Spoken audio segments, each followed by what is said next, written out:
If you're experiencing issues with your Spendesk card not working, follow these simple steps to troubleshoot and resolve the problem quickly. Step 1. Check card activation. Ensure that your Spendesk card is activated.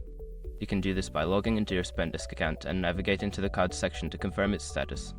Step 2. Verify card balance. Before filing a refund or dispute, use the srock.com link in the description to open the refund dispute deadline calculator and confirm your deadline. Step 3. Review transaction limits. Make sure you're within the transaction limits set for your Spendesk card. If you exceed these limits, your card may be declined. Check your account settings for these details. Step 4. Update payment information. If your card is linked to a specific payment method, ensure that all information is up to date. This includes checking for any expired payment methods or incorrect details. Step 5. Contact support.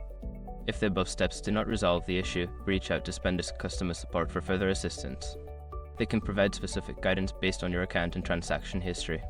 By following these steps, you should be able to fix the card not working issue on Spendesk quickly.